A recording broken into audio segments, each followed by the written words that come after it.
Hi, this is Ed, and I'm in San Diego today. As you could tell, we're going to make a splash with this program about how to get and keep, retain customers. And we have with us Christian Ter-Nedden from Orange County, California, and Stephen Howard, author of 23 books and a leadership coach and very, very active in that business. Stephen, tell us about your business, being a coach and doing other broadcasts, not just this one. You do many. Yeah, I do a lot of one-off podcasts. As an author, it's one way to reach new audiences. Mostly we talk about the books, the latest books, or some trending topics. So I typically do probably two podcasts, maybe three a month, depending, to help promote the book sales. In terms of my own business as a leadership coach, I keep it to no more than 12 people I coach at a time. So right now I'm coaching nine, so I have a couple slots available, and it's a great experience because I almost on every call, I'd say 95% of the times I would hang up from the call or disconnect from the Zoom call and say, I helped them today. I helped them through something, and that's a really good feeling. Yeah. Well, so how do you keep yourself mentally fit to deal with so many different people and situations? What kind of preparation do you do to keep that client? The preparation for me, it starts at the end of every call, or actually during the call. I take copious notes and then I type them up. And then obviously the thing I do, 20, 30 minutes before each coaching call is I review those notes, and not just from the last session. I'll go back three or four sessions to see, what are the trends, what have we been talking about, or, something they might have said, say, back in June that they want to accomplish by October. And, it's a good opportunity for me to remind them, where are you on that progress track that you're working on? Mhm. Yeah. So, Christian, how is your job search going? It's well, I'm still working on the AI project, so that's part of my time. But beyond that, I'm just talking to a whole lot of people, and there aren't that many jobs out there at my level because I don't want to be a consultant anymore. Um, so I'm really thinking about super nuts. And that's Stephen's idea. I'm really thinking about that over and over again. How would I get it off the ground? Do a consulting, become a consultant for my own firm. I noticed Rebecca Stevens just did it, who I haven't met, but I've read her posts, and she's probably read some of mine. And That's interesting. I'll send you that recording I did with her. thank you. Yeah. So I'm more and more looking at that and what I would be doing exactly, what I would be offering. And Stephen, talking of notes, I took a lot of notes from what you said, and yeah, I have a special soup to nuts file where all this stuff goes in that you said over time, and so it's kind of percolating. But like I said, I am working on this AI project that has nothing to do with mobility, that has to do with my degree actually. So I'm an expert in linguistics on that project. So yeah, that's what I'm doing. What is linguistics? Linguistics is the study of language, not necessarily languages, but language in itself. It's a huge field. It's got deep roots, 19th century roots in, for instance, studying dialects, studying words that may or may not be used in a specific region. That's how it kind of started out. Then also with exploring, you meet a people that has never seen a white person before and try to figure out what they're doing and how they're communicating and so on. That's 19th century. And now it's a huge field, study of language. My specialty is pragmatics, which is how do you use language, what you say and versus what you mean, which is why I wrote my master's thesis on politeness in business environments, because, you know, what do you say to, for instance, give another person credit or respect, save face, apologies, how to position something, all that stuff. It's very applied. So I'm in the communications business as well, a Hmm. different side of things, of Yeah, it's course. overlapping. And what you just said rings bells in my head Yeah, because uh, I'm in the middle of impromptu, yeah, you unplanned are. You are. conversations, Right. bringing people together into this space. And um, my preparation for this show is reviewing the graphics Hmm. uh, that have been sent to me or that I found somewhere uh, with these geniuses who put together these graphics to Hmm. explain all these concepts. And I've been bringing them into the programs, though, into the prep for the programs, media prep, as you noticed, I'm sure. And I believe it's a way to communicate clearly that I may not be aware of my shortcomings. If there are any, I'm sure there are. But uh, people watching this thing are going to find them faster than perhaps I would. So it's a learning experience. Now, the theme of this program is how to get and keep customers. And this is all about communications, isn't it? It is. So my take on it would be similar to Stephen's notes, definitely. It's interesting that Stephen said he types them up. So yeah, you can do it with AI. We're doing it right now. I have a Read AI meeting notes, and I have Edwin's AI note taker, who's probably the boss of the other AI person. Um, and you can automate this if you want to, but sounds like Stephen, you aren't, and I'm not either. And it doesn't have anything to do with, the way that we learned how to take notes and things like that. Um, it's probably because we know it's better for us to do it this way, to do it manually, because you digest what you heard when you type up these notes.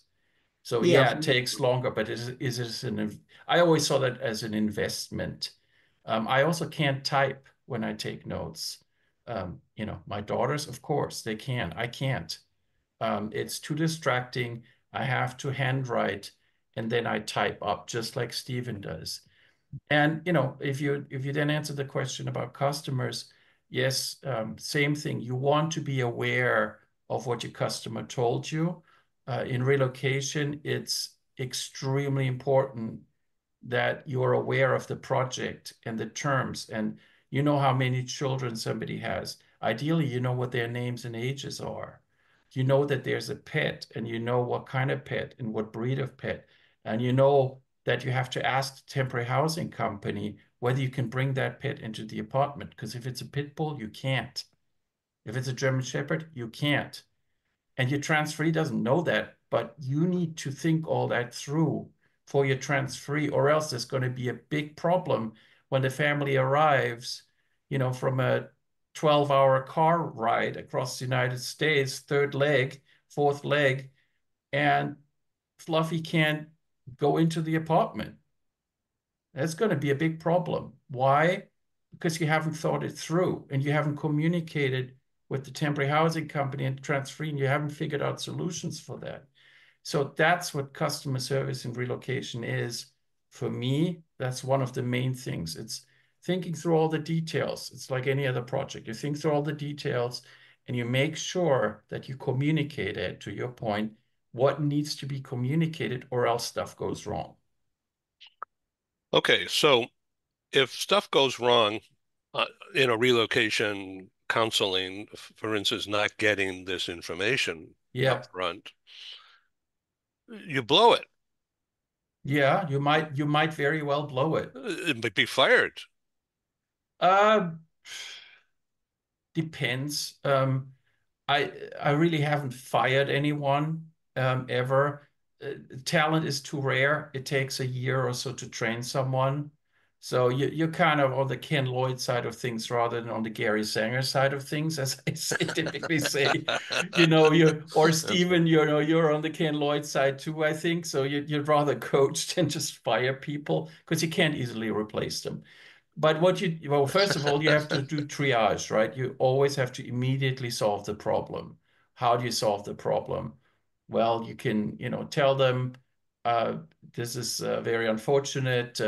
Here's a list of kennels, or this is what is there anyone where you could leave your dog?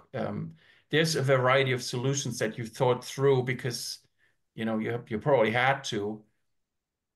But then once that's done and once you've calmed everybody down, you have to think of a longer term solution. And very often that means, okay, they have to go into a rental, with a private landlord that says, all right, you can bring Fluffy in. It's a huge deposit, pet deposit, but here you go. So it's problem solving. A lot of the relocation operations, a lot of my work in the last 20 years has been problem solving, So either what doing would it be the myself or deposit? teaching people. Yeah. Question about the deposit. How much would that be? It's a It, damage deposit, right? that's right. So in temporary housing with a normal corporate apartment, you have a pet deposit that's fixed. How Some much of would it that be? is, and that might be $400 or so, might be non-refundable. And the way I explained it is to get the hair out of the carpet. It's extra cleaning. There you go. And I'm sure with your properties, you've got similar, We thoughts and don't processes. allow pets. There you go. You ruled it It out, set ruled it it out. aside. Yeah. So in corporate apartments, they often have to. Now, if it's the situation like I described, then it would be up to the landlord. But the landlord might say, you know what, I want a month's rent as a deposit anyway, and I want a second month's deposit, and then we'll be very careful about the damages. Non-refundable. Huh? And it may or may not be refundable. It may Yeah. be non-refundable that the landlord says, you know what, there's going to be so much extra cleaning that I'm not going to refund it. So in the home in Palm Desert, we have very high-end furnishings. Oh, It's okay. a villa Hmm. rather than just a normal apartment, but and including a white huge couch. And Okay. and so we don't want anything to happen in that. And so far, in 3 years, there's been no damage at all that we have noticed. And Great. yeah, so that's risk management to me Yeah. because First half, there's risk. My yeah, couch will be dark brown or something, to yeah, make sure. But yeah, good for you, yeah. Well, in our units in Phoenix, um, it's dark furniture, but we still don't allow pets. Yeah. So yeah. Anyway, so this is all about customer service then, isn't it? How to Yes. keep customers is customer Yes. service. Yes. Simple. And the And customers, one thing that's kind of different from, say, we often compared to Nordstrom, high-end customer service. One example that's different is the customers typically can't go elsewhere. Now, the clients, the companies that hire a relocation company, they can go elsewhere, but not immediately. So it's not like, you're going into a department store and you feel, okay, this is not a good fit. I'm not being treated the way I would like to be. You're in a mall, I'm going to check out next door. You can't do that if you're in the middle of a relocation. You're dependent on it working out well. So, and like I said earlier, you can't just fire people either because it takes a year to train them, find new ones and then train them. So it is very high level customer service. And the only thing as a manager that you can reasonably do is help solve problems, triage, and then, to Stephen's point, coach, explain things. so, Stephen, psychological something or other, I can't put words in my mouth right now. Um, again, the theme is getting and keeping customers and Yeah, and you have custom service. Yeah. yeah, you have to understand who your customer is. What Christian just described, I he's taking care of the client. The client is the company that That's has right. hired his company for the relocation. The customer, the end user, is the family. Yeah, But often the end user is not the true customer. that's right. And what people have to understand in that situation, by giving that end user great service, he's taking away not only their pain points, but what is the number one pain point of his client, the Yes, company that hired him, is they don't want any complaints. They just want to get that's they right. don't want to have some expat that they're spending thousands of dollars on moving cross country or cross borders to complain about that service. And so he's removing the pain point for his client, which is the organization and the individual in the organization, as well as providing that end user experience. So, and that's something people don't understand. A lot of people, as you know, Ed, my background is marketing. I spent most of all my corporate career in marketing or marketing communications, and having to understand that is so critical if you want to grow your business. And there's only three ways to grow a business, and I don't care what business you're in. You either get repeat business from a current customer, you get a current customer to buy more often or in greater volume, or you get new customers. Well, most of those new customers often come from referrals. But Right. think about it. Two of the three ways to grow your business is to focus on your current customer base. And again, that's something that people often overlook in the pursuit of that silver object of those new customers. Well, it's brilliant. That's Thank you right. for that simplicity and deepness And combined into one splash here. yeah, Splash. sometimes I ask people, is there any business in the world that does not get repeat business? And often people respond funeral parlors or I was just gonna say undertakers, morticians, undertakers, morticians. But again, it goes they back to get referrals. but referrals or repeat business from the family. The family is the customer. The poor person who's passed away is the ironically the end user because they Oh, um, but that person who's passed away is not the customer. And no, so even the mortuary will get repeat business either from families or from referrals. unless they prearranged everything and had to be sold as to what was going to happen at their funeral.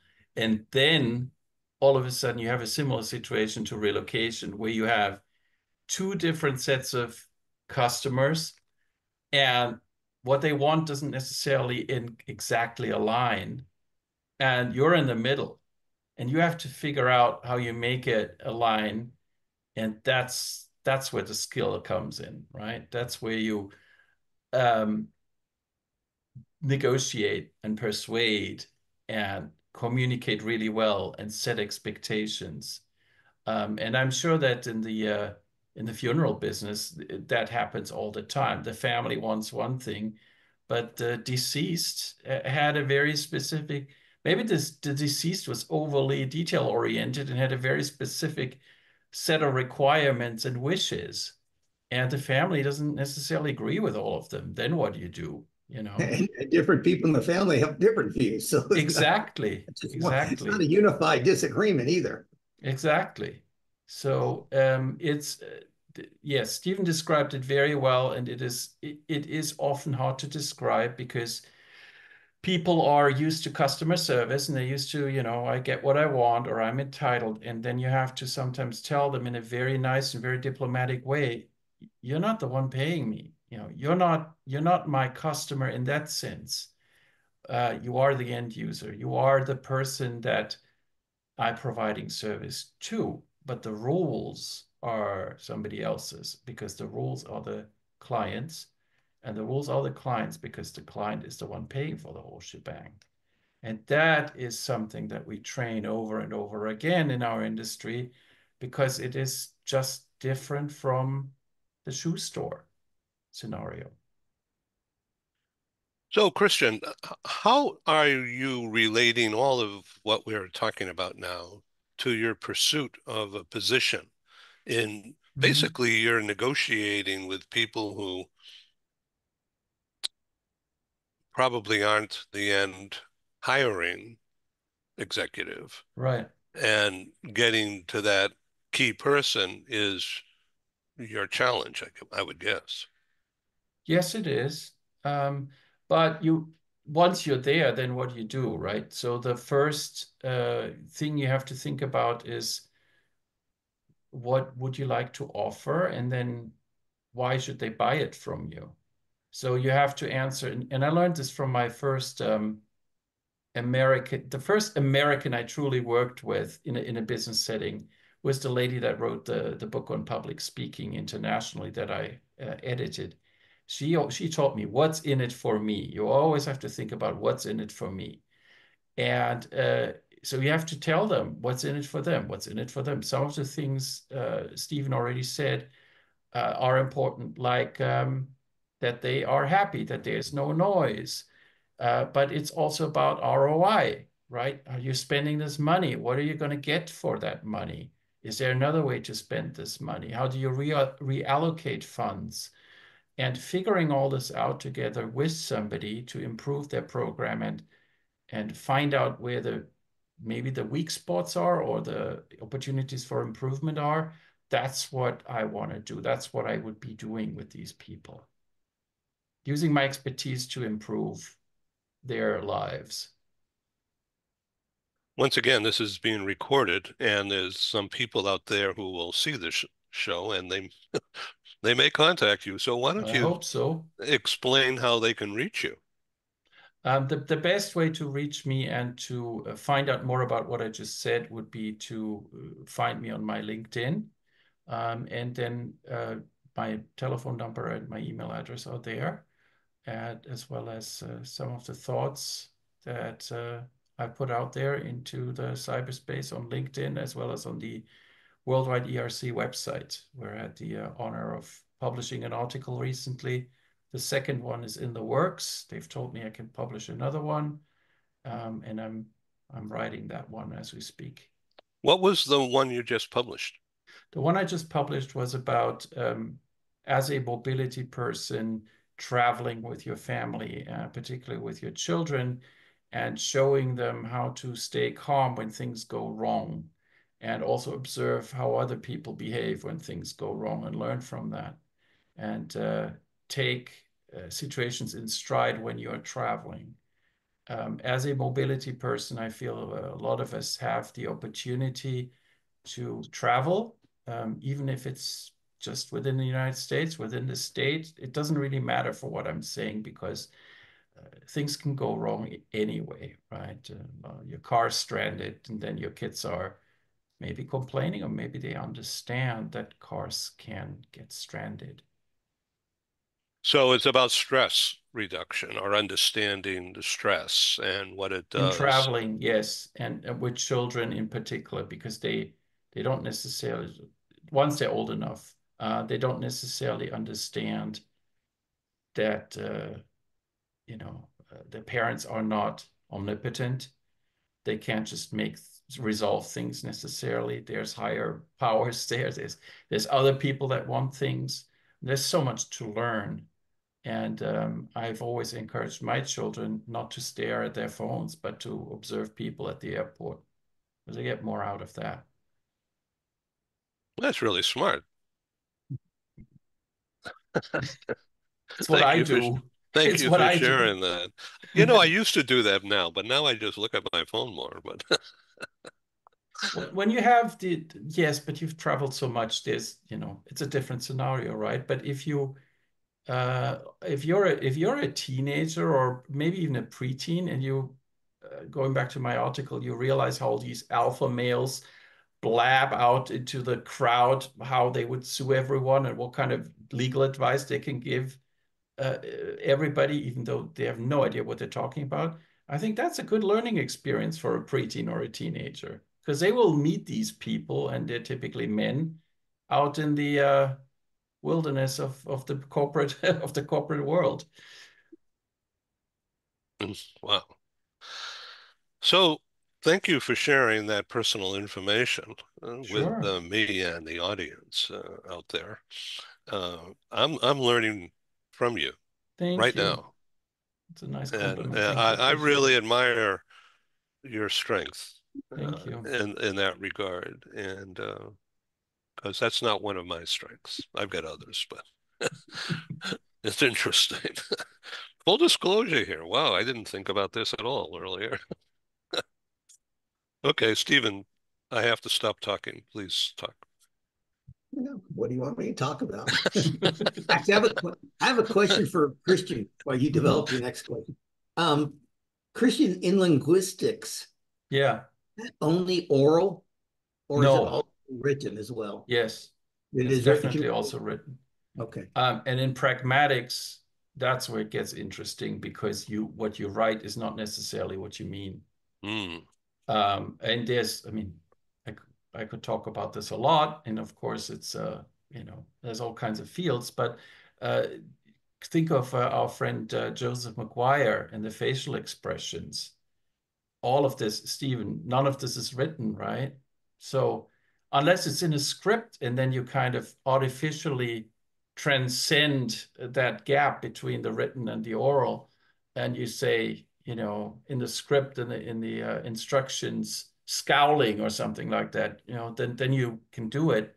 But beyond that, there's always going to be a gap between the written and the spoken. And the question is, what does that gap do? And it may be sarcasm is a good example. What you write is exactly different from what you mean. Irony, all these rhetorical tricks and tactics that you can use fall into that field. Cool. Thanks. So, Welcome. Christian, um, may I ask a personal question? Is your wife working? Yes, otherwise I wouldn't be on this show. I would be out in the streets. So you have a dual career and teenagers and a mortgage Yes, and a life. So yes. that I'm not prying, but I would just Go assume ahead and pry. that you are under some stress, uh, trying to get a job in a declining or changing industry. I don't think Yeah. relocation is going to go away, but it's certainly going to change. Yes. And um, so, let's talk about that. And I really welcome your view, Steve. Um, Talent management or talent leadership, talent development, finding talent, getting it trained, assessed, trained, applied, assigned somewhere. That's where mobility comes Yes. in that process. Why do you think companies are not or have not? It's probably an internal political problem. That's what I'm thinking right this second, of why the mobility manager has been just put put in their place, if you will, and only the smartest company leaders have made the mobility manager more of a stakeholder, equal in the Right. whole process of talent deployment and development and retention, the role Right. of the mobility assignment. Now with Zoom, we can work in Europe like we do. Sure. We're calling on, say, Heather, who's in Hmm. London, uh, and we're basically making a business meeting happen in London Hmm. using Zoom. We don't have to travel. Yes. And that's the reality that's facing the relocation industry right now. But you can't experience life and get the value of the personal touch without physically relocating or business travel, even if it's a, a commuter role. Right. I'm stumbling over words here, but you know what I'm No, talking you about. said all the right things. Yeah. So that's exactly it. So you can, and particularly in Europe, that's what they do because the distances are obviously much shorter. And if Yeah. you're within the EU, it's a lot easier compliance-wise than to, say, move from Europe to the United States. So that's what they often do. But even if you go beyond all that, if you're a company that's afraid of the current political and economic environment, and you're not necessarily thinking about growing, but you're thinking about keeping what you have and being cautious, being somewhat risk averse, being careful, by default, you're highly likely not to have to move that many people, right? If you're not opening up new branches because of the reasons I just outlined, nobody's going to go to these new branches that don't exist. If you're in growth mode and you expand, that was a very typical scenario that we dealt with. Companies opening up a new branch, maybe in another country, they're sending the first, 3, 4 people out there. It's like this Wild West scenario or explorer scenario. They, put a stake in the ground and they build everything up. And then later on, a year later or so, they're sending more people over. They're sending more people over. Then they start hiring locally, and the whole branch or plant grows from there. If that doesn't happen, there's no business for the relocation company. And that's another problem that we're faced with in our industry. So the relocation industry has historically been built upon household goods shipment, people bringing their stuff or putting it in storage if they have sold a property. Right. Uh, So that's uh, half of it is household. I would say half of it is household goods traditionally, and the other half is real estate, what you just said. People need to, before they can move their stuff, they need to figure out what to do with their old home. And if they're homeowners, they need to sell it. If they're homeowners, more likely than not, they're also going to purchase in a new destination location that they don't know. So you have to help them on this. And this is historically how the industry came about. It came out of real estate and it came out of household goods. And then the two kind of merged together. The company I used to work for did exactly that. It was originally owned by a moving company and um, by another moving company, and they worked together with real estate companies to complement what they didn't already have.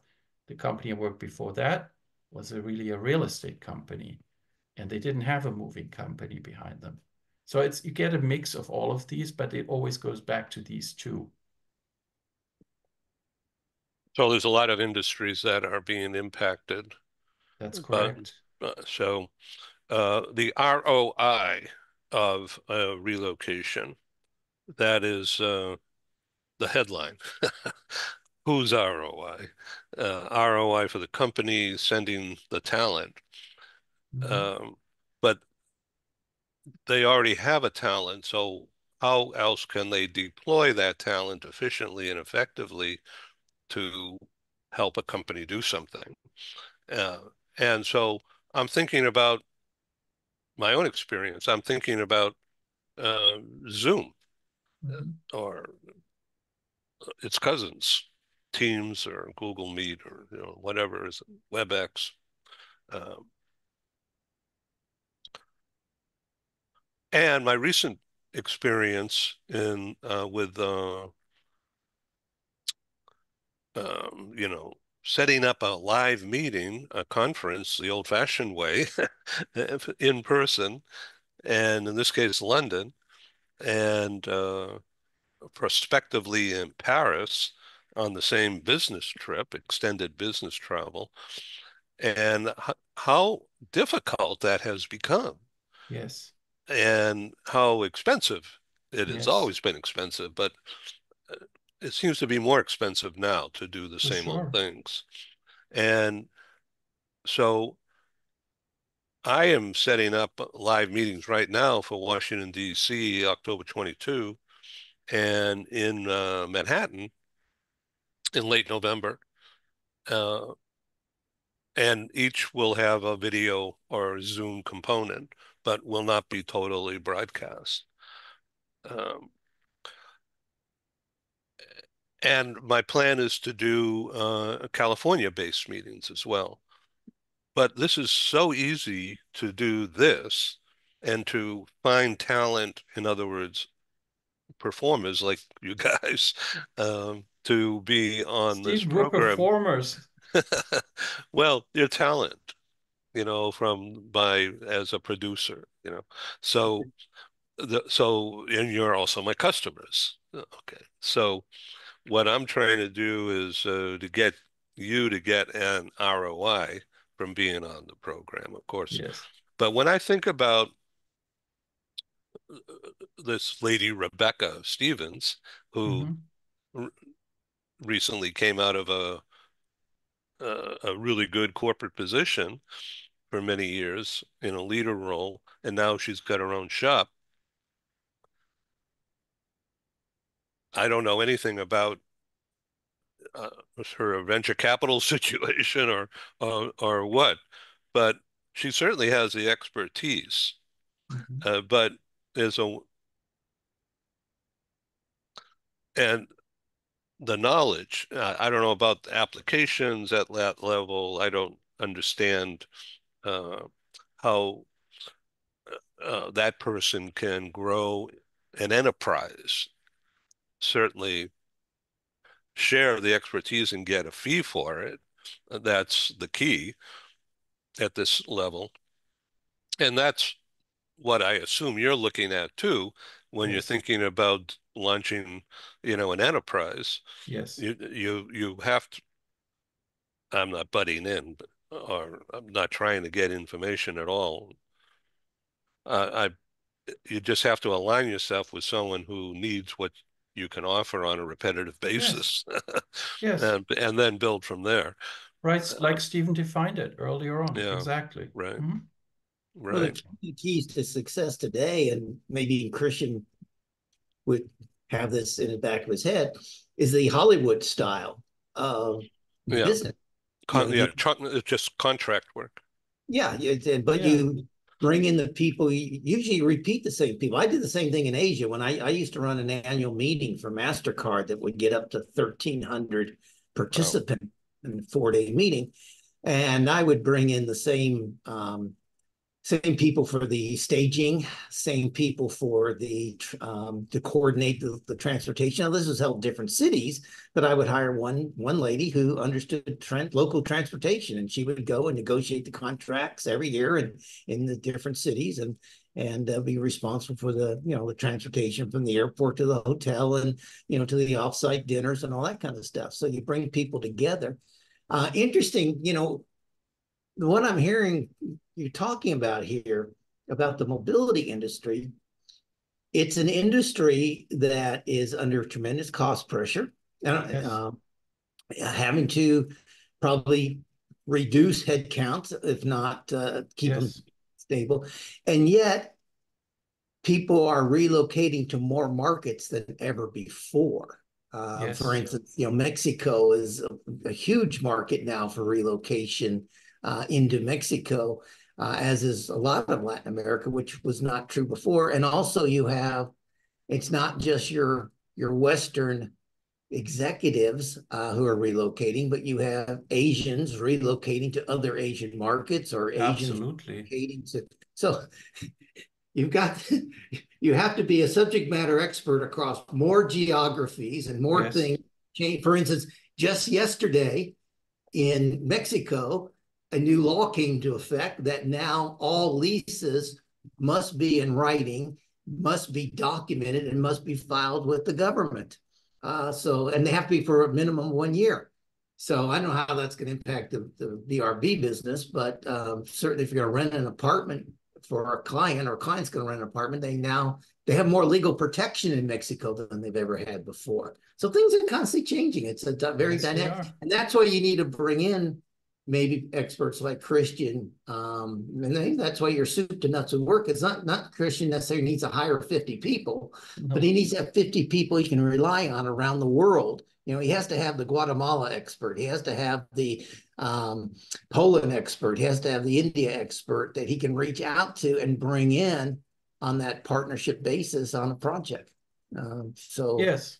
So, for instance, Ed, in one of the last shows that I participated in, you had Brenda from New York City Navigator on. She's a destination services provider, and she would be for New York what you just said, Stephen.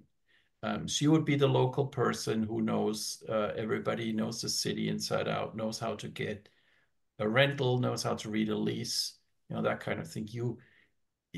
You're a master of all trades here, but or you're jack of all trades, master of none. Sorry, Steve, just got the idiom wrong. But the point really is that you have to ask the right questions. And what Stephen just said is, of course, out of his experience, but he knows that somebody needs to take care of the transportation, or else nobody's going to take care of the transportation, and people are stranded. And that's really what the skill is. That's where people like me would be coming in to say, okay, you want people transported? Who does that? And then maybe one of the answers is, we haven't thought about that yet. And then you go, okay, let's figure that out. It's a lot of figuring things out. And I'm very good at figuring things out in that field because I've done it for 20 years. Interesting conversation today, and thank you again for being on the program. Um, in summary, Steve, do you want to talk about your new book or your new project? No, I think for your audience, I want to pick up on Christian used a word there in the sentence that just so many people don't understand the importance of, and that's asking questions. Mhm. Oh, okay. How do you get Yeah. repeat business, or how do you keep a customer? One of the things I train salespeople in now is when you go into a customer conversation, you should have three goals prior to that conversation. Actually, five goals, but three things in mind. At the end of the conversation, what do you want that customer to think, do, and feel? And that could be feel about you as the individual, as a salesperson, as you build that relationship.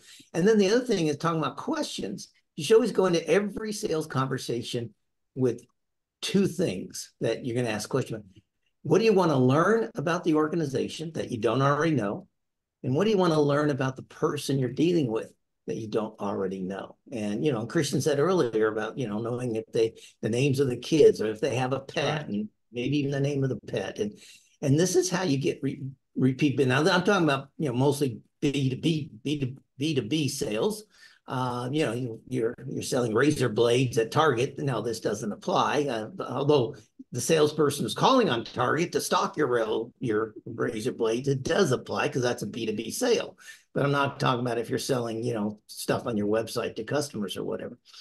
But these are things that people don't understand the importance of today. It's when you're selling to an organization, you're still selling to a human being, and you have to build those bridges, those links with the human being, because as much as we all think that people buy for rational reasons, like, okay, what's going to be the cheapest, what's the most quality, you can have a whole column on your right hand side of all the rational reasons. People are emotional beings, and emotions impact their buying decisions.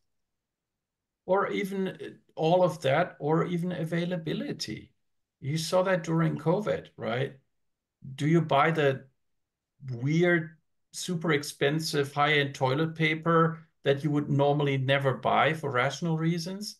Yeah, because that's what's there.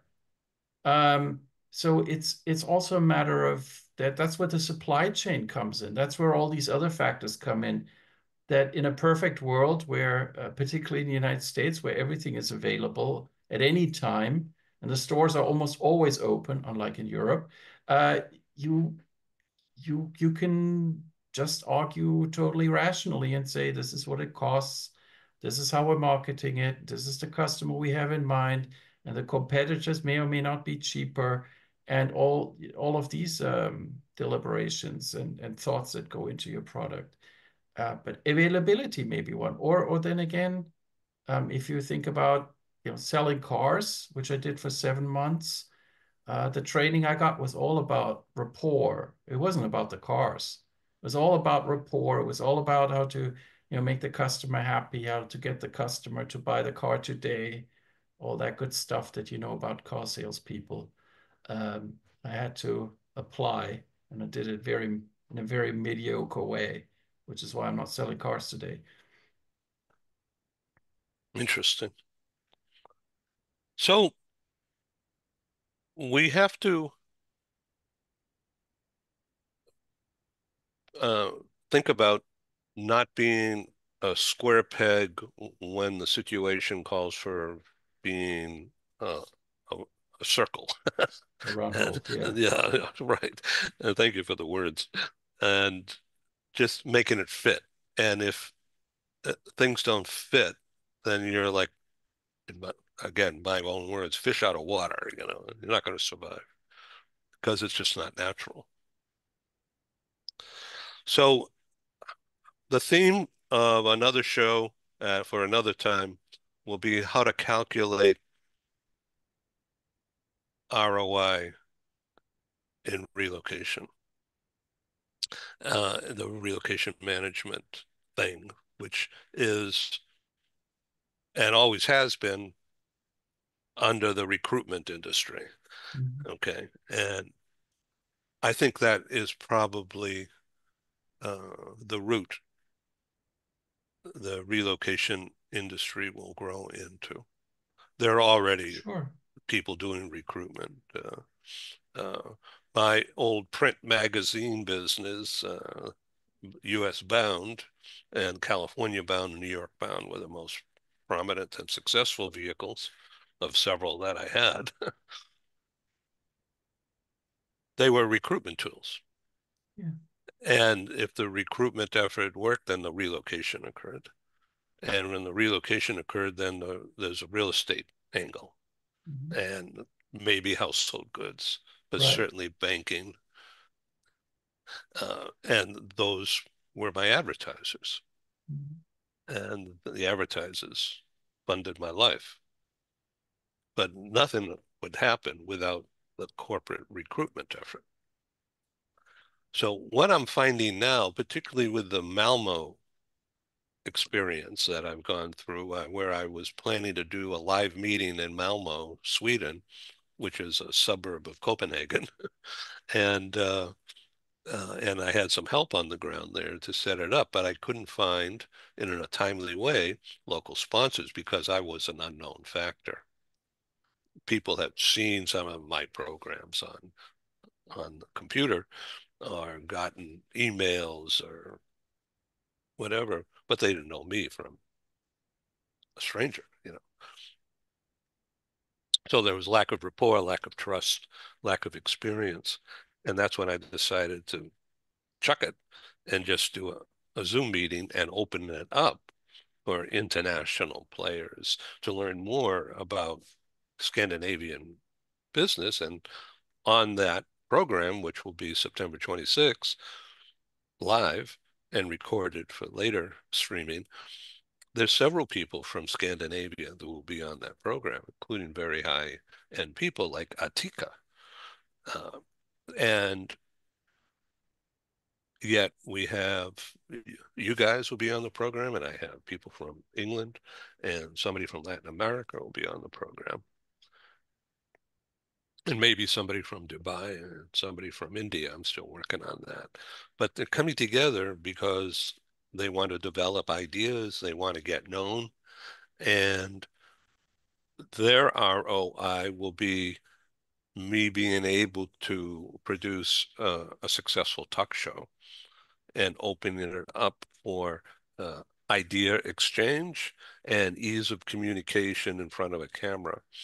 And so that is a business that's still taking shape, frankly. And it's got a lot of moving parts, as you would imagine. Sure. So, how all that fits together under the umbrella of where is the relocation industry going and everybody and everything connected with that question is my place. Okay, that's my space. And I thank you for doing this program. Unscripted for sure, as you could tell out there, but we have good people with good brains who are willing to talk and be open and exchange ideas. So I thank you. Come back again, please. Thank you, Stephen. Always good to see you too. Same Thank Christian. you. I'll be in touch. Ed, Yeah. thanks very much. Enjoyed Thank it you. as always. Thank you. Bye-bye. Bye. Okay, I got to push the right button. Okay.